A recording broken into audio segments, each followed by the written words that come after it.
on va travailler sur l'andouille de vire qu'on va braiser au cidre, qu'on va faire en croûte de pain, qu'on va juste frire. Comme ça, vous allez connaître une andouille, mais différente à cuisiner et différente à manger, avec le croquant et le fondant. On va faire une crème de camembert juste collée à la gélatine, de façon à pouvoir faire une petite mousse. Et on va faire un tartare de pommes, échalotes, vinaigre de cidre, pour apporter le croquant en plus. Facile. Il y a juste quelques bases qu'on a fait à la maison, parce que sinon le temps que ça prenne, on n'aurait pas eu le temps. Mais en vous expliquant bien, ça va marcher. Normalement ça marche. Voilà. C'est pas sûr, hein, mais normalement ça marche. Normalement. Alors, on va commencer par quoi?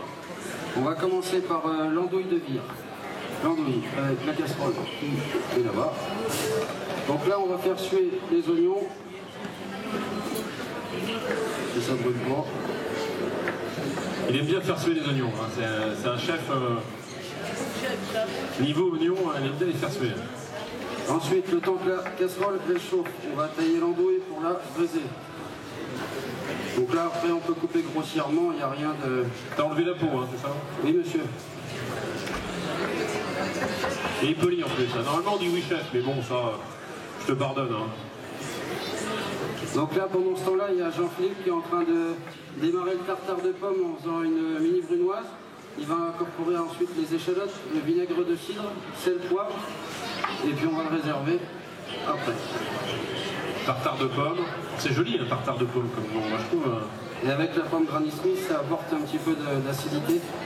Et la pomme Granny Smith, c'est un peu moins normand, on a l'andouille de vie. Hein. Et c'est bien, ça apporte de l'acidité exactement au plat. Alors oui, chef. On incorpore le beurre, on le laisse mousser un petit peu, on ajoute les oignons.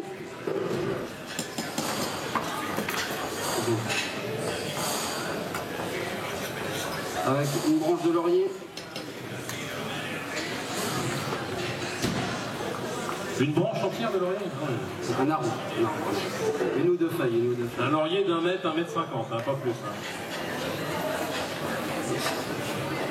Les oignons, le laurier, le beurre, c'est important aussi, le beurre, parce qu'il va être aussi... Le beurre est un exhausteur de goût, donc c'est important d'utiliser aussi, pas forcément n'importe quelle matière grasse, il faut choisir aussi ses matières grasses, suivant l'utilisation. Alors... Ensuite, maintenant que les oignons sont bien sués, c'est-à-dire translucide mais sans coloration. On va ajouter l'andouille. Aux oignons transparents. Hein. C'est ça. Donc là c'est pareil, après il va falloir un temps de repos au frigo de façon à ce que ce soit bien pris, comme l'andouille elle est un petit peu gélatineuse. C'est ce qui va permettre de pouvoir la travailler après. Donc nous on l'a fait un petit peu avant. En fait tu fais de l'andouille, comment on appelle ça l'andouille recomposée, c'est ça? Décomposée, recomposée. C'est une façon de la manger différemment. Elle n'est pas virtuelle encore, parce qu'il y a encore de l'andouille à la fin. Hein. Ensuite, on va juste la flamber un petit peu au calvados. Là, je me recule. Si ça marche, si ça marche. Ouais. Donc ensuite, on va rebaisser. On va mettre le cidre, un cidre brut.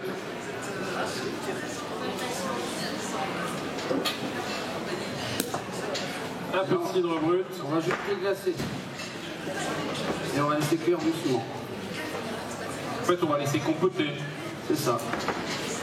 Tout doucement, l'andouille va se déliter un petit peu. Elle va se décomposer, ce qui fait qu'avec la réduction de cidre, on va ensuite la couler dans un gastro. Donc à la maison, ça va être des petits bacs en plastique ou quoi que ce soit. La plaquer. C'est ça, de façon à pouvoir la mettre au frigo. Et une fois, 2 heures après qu'elle soit dans le frigo, elle va être beaucoup plus solide. Et là, ensuite, on va pouvoir la tailler pour la paner. Vous avez Donc le temps. ça, on l'a préparé d'avance. Ah bon? Donc ça, on laisse cuire pour l'instant. Le tartare de pommes, il est bien. Je vais le mettre là. La vache, il a attaqué les échalotes maintenant. Ouais. Encore une fois, vous n'êtes pas obligé d'aller aussi vite. Hein. Non, il en fait exprès aussi, c'est la fois qu'il est là.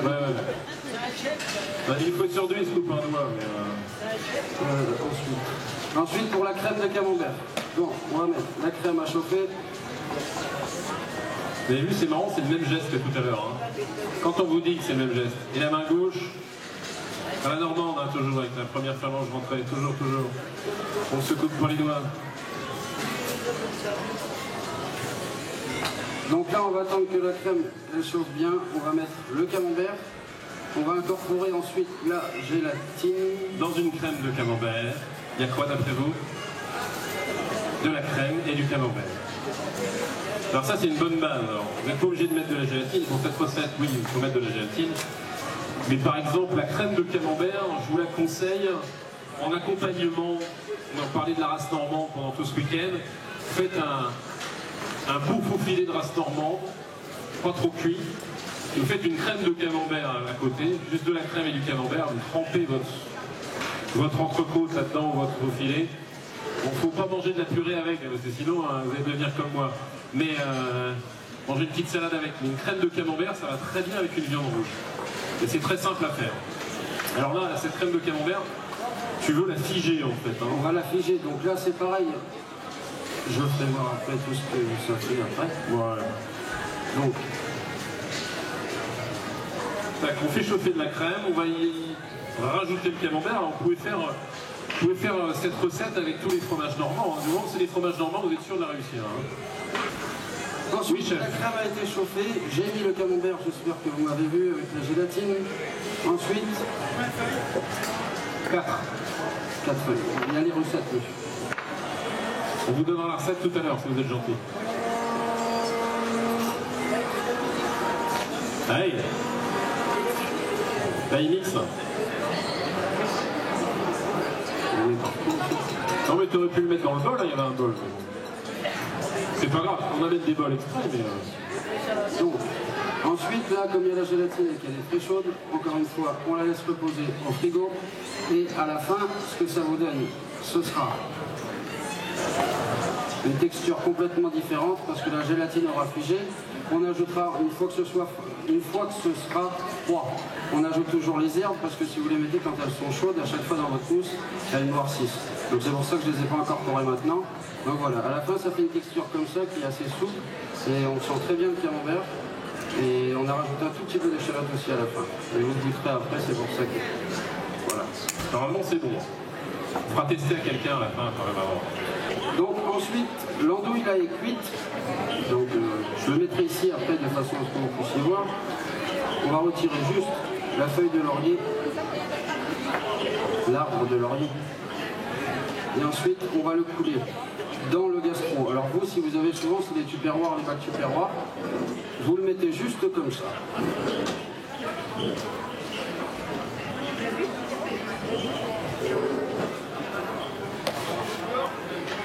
En le tassant bien, que ce soit bien lisse. Et nous, on ne va pas l'avoir, mais à la maison, si vous avez le même bac, c'est-à-dire deux bacs identiques, en mettant un film par-dessus et par-dessous, en pressant bien, ce qui va vous faire une ligne bien droite et ça va être bien. Ce qui fait à la fin... Après, on peut le découper. Ce qui fait à la fin, cette base d'andouille ici. Et c'est vrai, hein, c'est tout ça pour faire des andouilles carrées. Et des andouilles rondes sont très bien. Il faut les faire cuire, les mettre dans des bacs, etc. pour faire des carrés.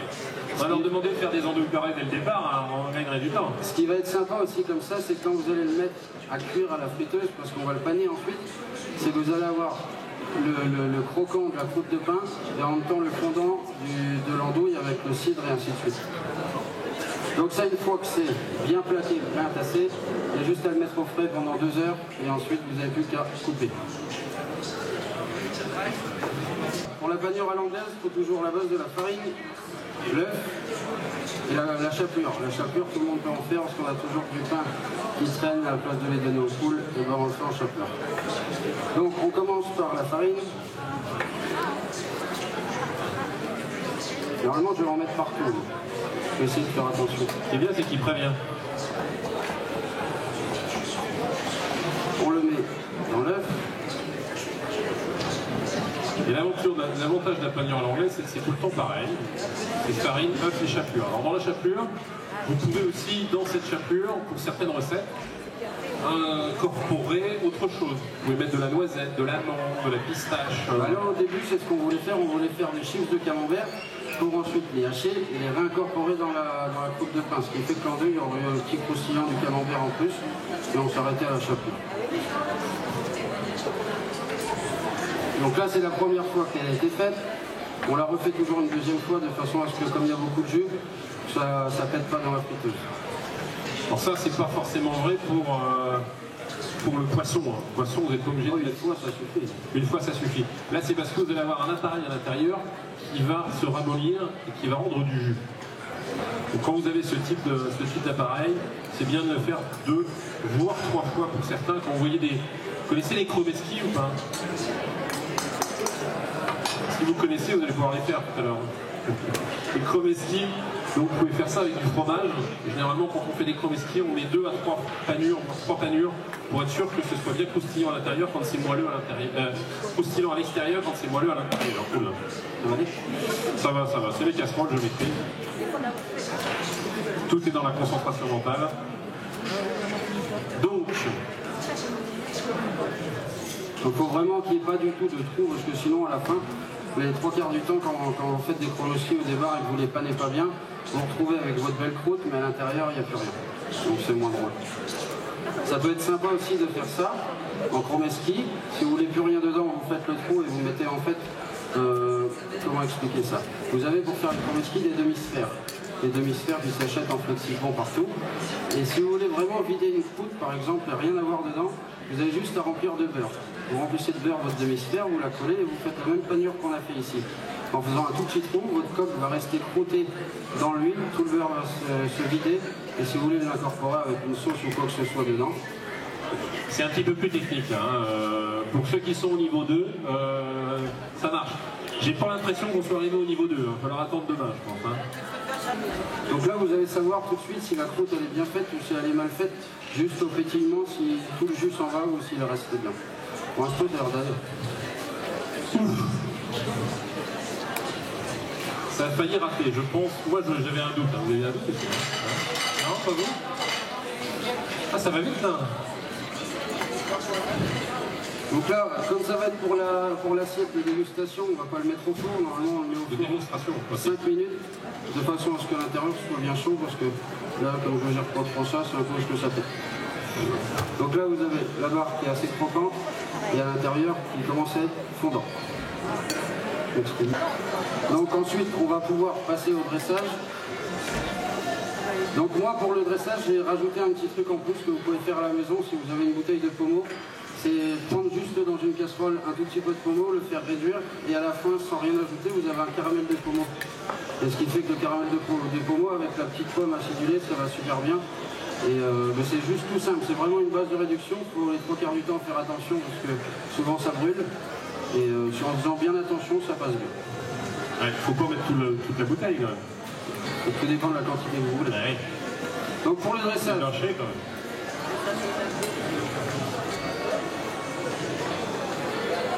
On va juste mettre au coup de pinceau un petit peu de pommeau et on va ajouter des pommes dessus.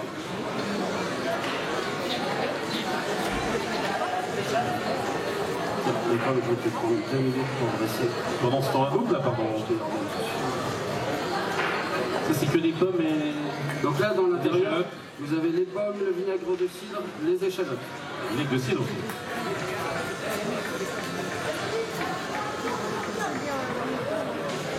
Bonne idée de tartare, je trouve. Hein. Et ça, c'est un truc que je fais, tu vois, l'été, je mets des pommes comme ça, un peu d'échalotes, un petit peu... En salade pour les... Alors je le fais moi avec des bulots. Donc ça, une petite verrine de bulot, avec des pommes, avec un peu d'échalotes. Je mets soit du citron, soit un petit peu de vinaigre de cidre, comme ça, c'est super bon. Un petit peu de ciboulette, vous pouvez mettre peut-être un petit tartare, un faux tartare, parce que le bulot, il ne faut pas prendre des bulots crus, hein, parce que c'est pas facile à sortir. Pour la mousse au camembert, si vous avez une poche à la maison, si vous n'avez pas de poche, c'est très simple, vous prenez un sac de congélation et vous coupez en triangle dans le quart, et ce qui vous permet, en mettant une douille, de pouvoir avoir une poche et ça vous évite d'aller en acheter. C'est bon? Les petits trucs du Normand. Hein. Donc là, on va faire des petits points.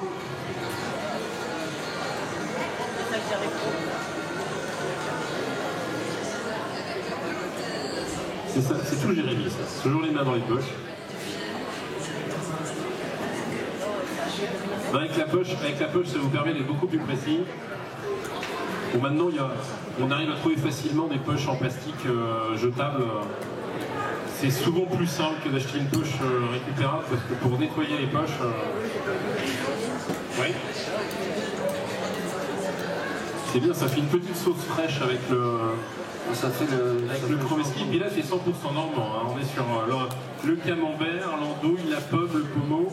C'est ça. Il a ramené un autre truc par contre. Ça, c'est pas juste une réduction de balsamique. Ah, faire la suite décoration. L'erreur qui arrive à la fin, vous voyez. Hein. Jusqu'ici, tout allait bien. Réduction de balsamique et bing. Non, non, on a le droit de cuisiner les produits normands avec des produits de l'extérieur. Alors, petite pointe.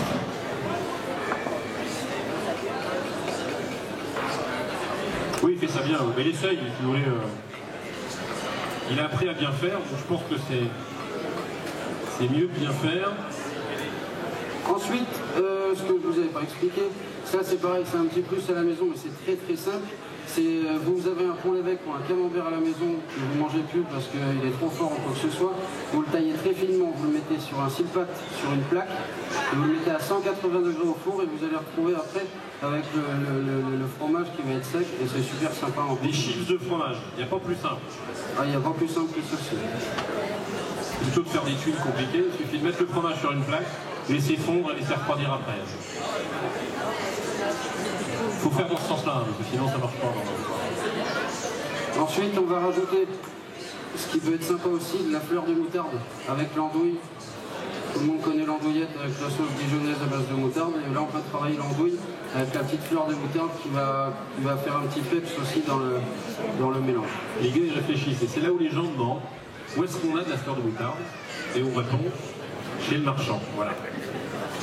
Et ça, qu'est-ce qui manque? Ah, une petite tomate pour la couleur. Je sais pas ce qui manque, moi je dis rien, moi je critique pas. Bon, il a rajouté une quinzaine de trucs par rapport à la recette, hein, mais on va vous donner la recette quand même. Bon, après, les touches de couleur, c'est important. Hein. C'est important aussi en cuisine d'avoir une assiette qui soit sympathique à l'œil. Et là, la tomate va rajouter un petit peu de fraîcheur aussi là-dessus. Et là, on a vous voyez, dans une recette, pour avoir un équilibre, il faut avoir un petit peu de sucré, un petit peu d'acide, un petit peu de croustillant, un petit peu de moelleux. Il faut un petit peu de volume aussi sur l'assiette pour que ça ressemble à... Et là, voilà, ça se soit agréable à l'œil. Et je pense que là, on a à peu près tout ça. Vous trouvez pas, non? Vous trouvez ça comment? Bravo, chef. Voilà. Merci beaucoup, Jérémy Domingo, le donjon.